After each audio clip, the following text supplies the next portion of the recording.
من المهاجرين والأنصار والذين اتبعوهم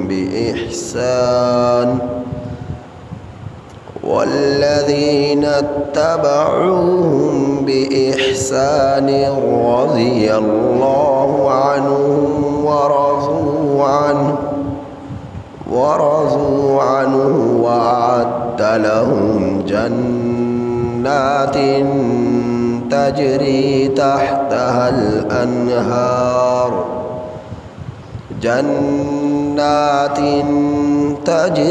تحتها الأنهار خالدين فيها أبدا ذلك الفوز العظيم۔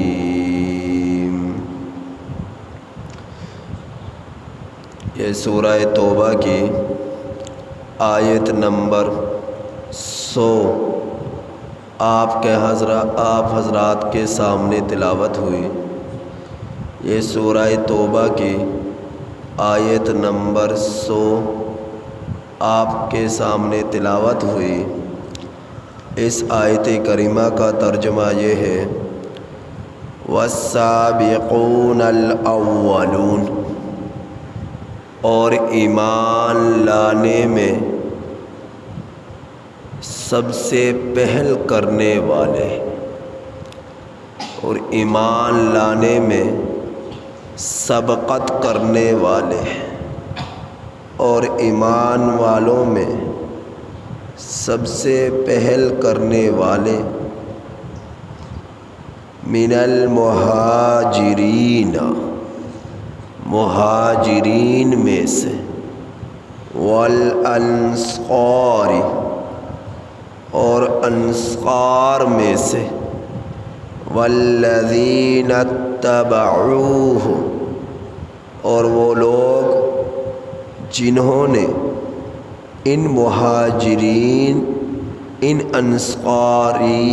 انصاریین کی پیروی کی، بِإِحْسَان، اخلاص کے ساتھ، رضی اللہ عنہ، اللہ ان لوگوں سے راضی ہو چکا، وَرَضُوا عَنْهُ، اور یہ اللہ سے راضی ہو گئے، وَأَعَدَّ لَهُمْ، اور اللہ سبحانہ وتعالی نے ان لوگوں کے لیے تیار کر رکھا ہے جنات، ایسے باغات کو، جنات، ایسے باغات کو، تجری کے جاری ہیں، بہتی ہیں،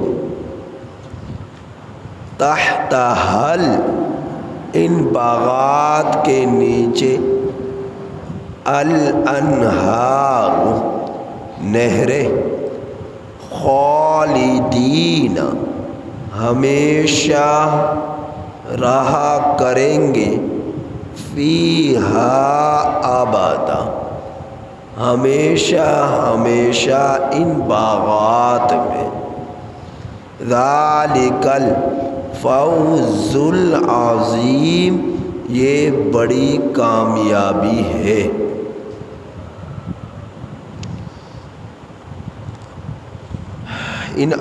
اس آیت کریمہ میں اللہ جل شانہ نے مخلص ایمان والے مسلمانوں کا تذکرہ فرمایا ہے، جن میں نفاق، کفر، شرک کی بدبو ذرا بھر بھی نہیں آتی، بلکہ ایمان، عمل صالح کی خوشبو جن کے وجود سے آتی ہے۔ اللہ جل شانہ نے ان لوگوں کا ذکر اس آیت کریمہ میں ارشاد فرمایا ہے۔ سب سے پہلے والسابقون الاولون کی تفسیر سمجھی کہ ایمان لانے میں سبقت کرنے والے کون ہیں، سب سے پہل کرنے والے کون ہیں، اس بات کو سمجھی۔ اس کی 3 تفسیریں ہیں جو ائمہ مفسرین نے فرمائی ہیں۔ تفسیر اول، وہ مہاجرین کہ جنہوں نے سب سے پہل کی ایمان لانے میں،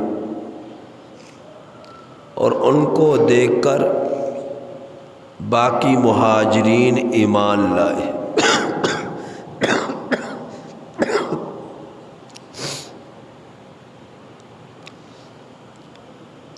باقی مہاجرین ایمان لائے اور انصار مدینہ ایمان لائے۔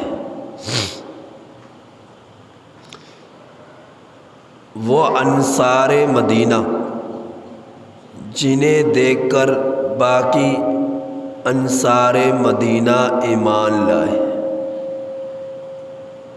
تو یہ تفسیر اول ہے، مہاجرین جو سب سے پہلے ایمان لائے اور انہیں دیکھ کر باقی لوگ ایمان لائے، انصار مدینہ ایمان لائے۔ یہ ایمان لانے میں سبقت کرنے والے، سب سے پہل کرنے والے۔ نمبر 2، انصار اور مہاجرین۔ انصار اور مہاجرین کہ ان کو جنہوں نے دیکھا اور ایمان لے آئے، تو اس میں کون لائیں گے، کون آئیں گے؟ والذین اتبعوہم بإحسان، ان کی جنہوں نے پیروی کی۔ کن کی؟ مہاجرین کی اور انصار کی، جنہوں نے پیروی کی۔ اور وہ کون لوگ ہیں؟ تابعین۔ تابعی کسے کہا جاتا ہے؟ تابعی اسے کہا جاتا ہے کہ جو ایمان کی حالت میں جس نے مہاجر کی زیارت کی، انصاری کی زیارت کی۔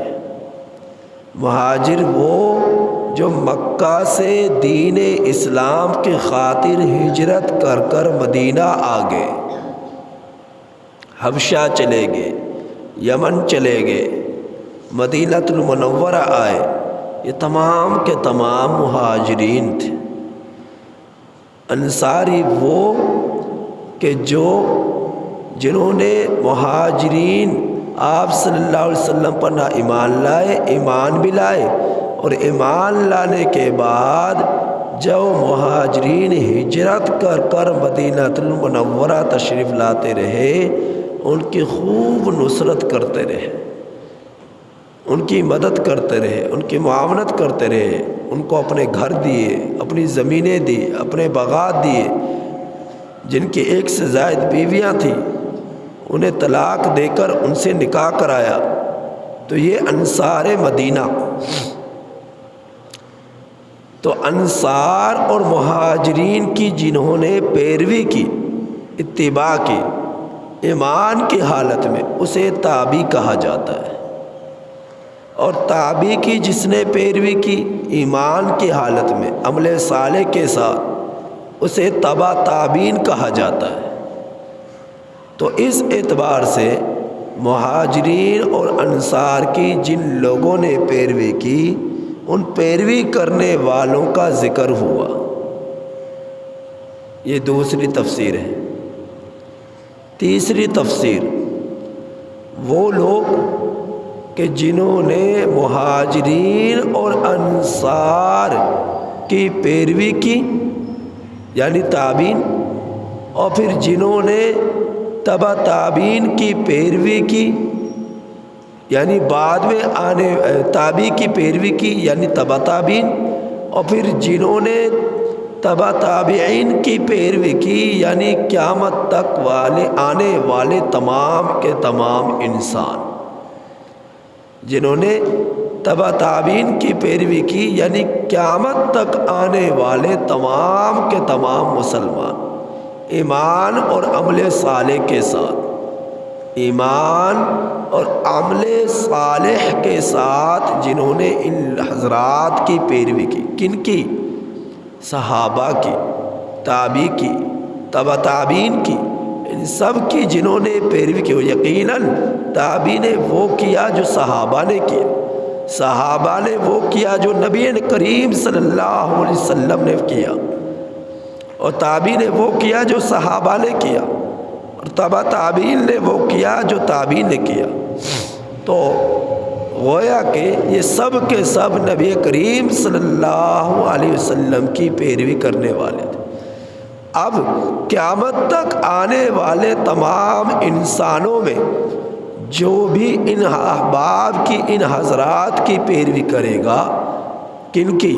صحابہ کی، تابعی کی، تبع تابعین کی، جو پیروی کرے گا، اللہ جل شانہ ان لوگوں کے لیے بشارت فرما رہے، بشارت ارشاد فرما رہے، گویا کہ اگر میں اور آپ، ہم سب بھی ان کے نقش قدم پر چلیں گے، اپنی چاہت کے مطابق، اپنی منشا کے مطابق، اپنے طریقے سے ہٹ کر ہم چلیں گے، ان کی پیروی کرتے ہوئے، اپنے جذبات کو یہ ایک طرف رکھ کر ہم دین پر عمل کریں گے ان احباب کی پیروی کرتے ہوئے، تو اللہ جل شانہ نے ان کے لیے بشارت عطا فرمائے۔ تو اس آیت کریمہ والسابقون الاولون اور والذین اتبعوہم بإحسان کی 3 تفسیریں ہو گئی۔ نمبر 1، آپ صلی اللہ علیہ وسلم پر ایمان لانے میں جو سب سے پہل کرنے والے تھے مسلمان، صحابہ کی جماعت، پھر وہ لوگ جنہوں نے ان کی پیروی کی، صحابہ میں سے، صحابہ جو انصار میں سے تھے انہوں نے پیروی کی، پھر وہ لوگ، یہ پہلی تفسیر، وہ لوگ جنہوں نے مہاجرین اور انصار کی پیروی کی یعنی تابعی اور تبع تابعی، پھر وہ لوگ جنہوں نے ان سب کی پیروی کی یعنی قیامت تک آنے والے تمام کے تمام انسان۔ تو سنیے گا کہ اللہ کیا فرما رہا ہے ان لوگوں کے بارے میں۔ رضی اللہ عنہم، اللہ ان سب سے راضی ہو گیا۔ اگر میں اور آپ بھی پیروی کریں گے تو ہم بھی بشارت میں آ رہے ہیں، ہم بھی اس نوید اور خوشخبری میں آ رہے ہیں۔ اگر میں اور آپ پیروی کریں گے، ہم سب مل کر پیروی کریں گے، کس کی اتباع کریں گے؟ کس کی؟ نبی کریم صلی اللہ علیہ وسلم کی اتباع کرنے والوں کی، یعنی 1,44,000 کم و بیش صحابہ کرام رضی اللہ تعالی عنہم اجمعین، تابعین، تبع تابعین کی، اور ان کے نقش قدم پر چلنے والے لوگوں کی۔ جتنے بھی لوگ پیروی کرتے جائیں گے، اتباع کرتے جائیں گے، اللہ ان سب سے راضی ہو گیا۔ وَرَضُوا عَنْهُ، اور یہ لوگ اللہ سے راضی ہو گئے، اور یہ لوگ اللہ سے راضی ہو گئے۔ جب اللہ ان سے راضی ہو گیا، اور یہ لوگ کس کیفیت کے ساتھ اللہ سے راضی ہوئے؟ عمل صالح اور ایمان کے ساتھ اللہ کو راضی کیا، تو اللہ نے ان کے لیے ایسے باغات تیار کر رکھے ہیں کہ جنات تجری، بہتی ہوئے ان کے نیچے سے نہریں۔ یہ آج جو ہمیں زمین پر دکھائی دیتی ہیں نا نہریں، یہ زمین کے اندر سے چلتی ہیں۔ جنت کی نہریں ایسی نہیں ہوں گی، جنت کی نہریں جنت کی زمین کے اوپر چلیں گی، زمین کے اندر سے نہیں چلیں گے کہ گڑھا کھودا اور نہر بن گئی، وہ زمین کی سطح پر چلیں گی۔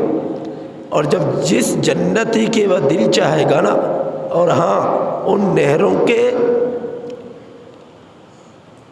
اطراف میں بند نہیں بندھے ہوں گے یہاں کی طرح، وہاں کے بند یہاں کی طرح نہیں ہوں گے، وہاں کے بند موتیوں کے بنے ہوں گے جس سے پانی ادھر ادھر نہ جائے، وہ اپنے منزل کی طرف جا رہی ہوں گی، اور ان کی منزل جنت سے جنت تک ہی ہے۔ جنتی، جس جنتی کا دل چاہے گا کہ یہ نہر اس کا رخ میری طرف ہو جائے، اس کے پاس سونے کی چھڑی ہوگی، اس سونے کی چھڑی سے وہ اشارہ کرے گا اس نہر کی طرف تو اس کا رخ اس کی طرف ہو جائے گا، اور جنت کے موتیوں سے اس نہر کے اطراف میں بند بند جائیں گے، اس کے حسن کو دوبالا کرنے کے لیے۔ جنت کا پانی اللہ کی مرضی کے خلاف نہیں چلے گا، اس کے لیے ضروری نہیں ہے کہ بند بندھے، وہ بغیر بند کے بھی جتنی حد اللہ نے اس کے لیے مقرر کی ہوگی اتنی حدود میں سے وہ اس کے پانی کا بہاؤ ہوگا۔ بند نہ بھی ہوگا تو پانی پھیلے گا نہیں، ایک ہی سمت جا رہا ہوگا، اتنی جگہ سے گزرتا ہوا جتنا اللہ نے اس کے لیے مقرر فرمایا۔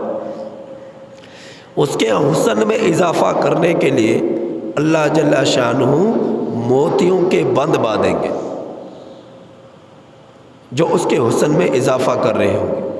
اور آپ کو معلوم ہے ایک ادنا جنتی سب سے آخر میں یوں کہہ لیں جو جنت میں جانے والا ہوگا اپنے اعمال کا حساب دینے کے بعد، سب سے آخر میں جو جنت میں جائے گا، حدیث پاک میں آتا ہے میرے نبی نے فرمایا اللہ جل شانہ اس کو اتنی بڑی جنت عطا فرمائیں گے، اتنی بڑی جنت عطا فرمائیں گے کہ آپ کی یہ دنیا ہے نا، جس دنیا کی خاطر آپ کے بادشاہ مرتے ہیں، آپ کے وزراء مرتے ہیں، آپ کے چودھری مرتے ہیں، آپ کے وڈیرے مرتے ہیں، آپ کے امیر مرتے ہیں، جس دنیا کے عہدوں کو لینے کے لیے، جس دنیا کی شہرت کو لینے کے لیے، جس دنیا کے جو ہے مال اور خزانوں کو سمیٹنے کے لیے، اور صرف 70-80 سال کی زندگی کے مزے کرنے کے لیے، یہ دنیا کے بادشاہ جس پر مر رہے ہیں، نہ حرام کو نہ حلال کو دیکھتے ہیں، دنیا کے وڈیرے، دنیا کے امیر کبیر لوگ نہ حلال کو دیکھتے نہ حرام کو دیکھتے ہیں، اچھے لوگ بھی ہیں جو مرتے ہیں۔ آپ کی اس دنیا میں کتنے بادشاہ ہوں گے، کتنے حکمران ہوں گے، اس پوری دنیا سے اللہ جل شانہ ادنا جنتی کو 10 گنا بڑی جنت عطا فرمائیں گے، 10 گنا بڑی جنت اس پوری دنیا سے بڑی عطا فرمائیں گے۔ کس کو؟ جو آخر میں جنت میں جائے گا، سب سے ادنا جنتی ہوگا، سب سے آخر میں جو جنت میں جانے والا ہوگا۔ اب ہم کیسے یقین کریں گے کہ ایسا ہوگا؟ ہمیں کیسے یقین آئے گا؟ یہ غیب کا علم ہے، اور یہ قرآن اور حدیث میں ہمیں بتلایا گیا ہے، ہم اسی طرح ایمان لائیں گے۔ باقی رہی یہ بات ہمیں یقین کیسے آئے گا؟ جس وقت کوئی دیکھے اس بات کو کہ جب ماں کے پیٹ میں بچہ تھا، اس سے کوئی کہتا کہ عنقریب تو اس پیٹ کے اندھیرے سے نکل کر اتنے بڑے جہاں میں جانے والا ہے کہ جس کے تا حد نگاہ وسعت ہے، اس کے ایک کونے سے دوسرے کونے تک تیری نظریں نہیں پہنچ سکتی، اتنی بڑی دنیا ہے، اتنا بڑا جہاں ہے، اس میں اتنے بڑے بڑے درخت ہیں، اس میں بڑی بڑی گاڑیاں ہیں، اس میں بڑی بڑی ریل گاڑیاں ہیں، ہوائی جہاز ہیں، بحری جہاز ہیں، بحری بیڑے ہیں، بڑے بڑے پہاڑ ہیں، سمندر ہے، نہریں ہیں۔ تو اسے کہا جائے کہ اتنے بڑے جہاں کا اندر تو جانے والا ہے، وہ بچہ کہے گا جھوٹ بولتا ہے، میرے تو ساری دنیا یہی ماں کے پیٹ کی جگہ ہے، یہی سب کچھ ہے، یہ میرا اتنا بڑا جہاں ہے، کیا اس سے بھی بڑا جہاں ہو سکتا ہے؟ ماں کے پیٹ میں موجود وہ بچہ یقین کرنے کے لیے تیار نہیں ہوگا، لیکن جب وہ آئے گا، ماں کے پیٹ سے جنم لے گا، اور پھر جب اپنی آنکھوں سے اس سب کچھ کو دیکھے گا تو وہ ہکا بکا رہ جائے گا کہ واقعتاً اتنی بڑی دنیا۔ تو جس طرح ماں کے پیٹ میں بچے کو یقین نہیں آتا، اسی طرح ہمیں بھی یقین نہیں آتا۔ ہاں، جو یقین کر لے گا وہ اپنی آخرت کو بنا لے گا، سنوار لے گا، اور جو اسی کو علم غیب کہا جاتا ہے، غیب کی خبر کہا جاتا ہے۔ اور جو یقین نہیں کرے گا وہ اپنے آپ کو برباد کر بیٹھے گا، وہ اپنے آپ کو برباد کر بیٹھے گا۔ تو اللہ جل شانہ ارشاد فرما رہے کہ اتنی بڑی نہریں ہوں گی، اتنے بڑے باغات ہوں گے کہ ان کے نیچے سے نہریں ہوں گی جاری۔ اب جو جنتی جنت میں چلا گیا کبھی اسے وہاں سے نکالا نہ جائے گا، ہمیشہ ہمیشہ اس جنت میں رہے گا، خالدین فیہا ابدا۔ دنیا میں انسان کو ڈر لگا رہتا ہے، یہ مال چھن جائے گا، یہ گھر چھن جائے گا، زمین چھن جائے گی، جوانی کو بڑھاپا لے لے گا، بڑھاپے کو موت لے لے گی۔ وہاں جوان ہی رہے گا، کبھی بڑھاپا نہ آئے گا، کبھی کمزوری نہ آئے گی، کبھی جنت نہ چھنے گی، جنت کی نعمتیں نہ چھنیں گی، ہمیشہ ہمیشہ کے لیے وہاں رہے گا۔ تو میرا رب فرما رہا یہ ہے ذالک الفوز العظیم، بڑی کامیابی۔ یہ کامیابی نہیں ہے کہ تمہیں دنیا مل گئی، دنیا کی شہرت مل گئی، دنیا کی وزارتیں مل گئی، دنیا کے خزانے مل گئے، دنیا کے عہدے مل گئے، دنیا کی جو ہے سلطنت مل گئی، حکومت مل گئی۔ تو یہ کامیابی نہیں۔ جو بھی حاکم آیا ہے اس دنیا نے اس کے ساتھ بے وفائی کی ہے، کسی کو اس کی کرسی پر ہمیشہ کے لیے بیٹھنے نہیں دیا۔ ایک آیا، ایک گیا، دوسرا آیا، دوسرا گیا، تیسرا آیا، تیسرا گیا، چوتھا آیا۔ یہی اس دنیا کا مکروہ چہرہ ہے جو ہر انسان کو دکھا رہی ہے، لیکن ہمیں سمجھ نہیں آتی۔ تو یہ کامیابی نہیں ہے۔ کامیابی وہ ہے جو اللہ مجھے اور آپ کو، پوری دنیا کے انسانوں کو قرآن کریم میں بتلا رہا ہے کہ دنیا جنت میں مل جانے کے بعد ہر جنتی کو کبھی جنت سے نکالا نہ جائے گا، جنت کی نعمتیں چھننے کا انہیں خوف نہ ہوگا، جنت سے نکالے جانے کا انہیں ڈر نہ ہوگا۔ جو جنت میں چلا گیا اب ہمیشہ کے لیے جنت کے مزے ہیں، اور جنت میں نہ زندگی ختم ہوگی، نہ جوانی ختم ہوگی، نہ حسن ختم ہوگا، نہ طاقت میں کمی آئے گی، نہ نعمتوں میں کمی آئے گی۔ اللہ ہر چیز میں روز بروز اضافہ کرتا جائے گا، اور وہاں نہ اس جنت کی انتہا ہوگی، نہ اس انسان کے وجود کی انتہا ہوگی، ہمیشہ ہمیشہ کے لیے وہاں رہے گا۔ تمہارا رب اس جنت کی طرف تمہیں بلا رہا ہے۔ واللہ یدعو الی دار السلام، اللہ بلا رہا ہے سلامتی والے گھر کی طرف۔ فردوا الی اللہ، تم دوڑو اللہ کی طرف، دوڑ لگاؤ نیکیاں کر کر، تقوی حاصل کر کر، نمازیں پڑھ کر، متقی بن کر، حرام سے بچ کر، حلال اختیار کر کر دوڑو اپنے رب کی طرف جتنا دوڑ سکتے ہو۔ اس دوڑ کی انتہا موت کے ساتھ ختم ہوگی اور اصل زندگی شروع ہوگی، اور اس زندگی کے بعد جو اللہ جسے جنت میں بھیج دے گا وہ کامیاب ہوگا، اور جسے جہنم میں بھیج دے گا وہ ناکام ہوگا۔ وہ ہے اصل کامیابی اور ناکامی۔ لہٰذا اپنی آخرت کی ہم میں سے ایک کو فکر کرنی چاہیے۔ اللہ پاک سے دعا ہے کہ اللہ تعالیٰ عمل کی توفیق نصیب فرمائے۔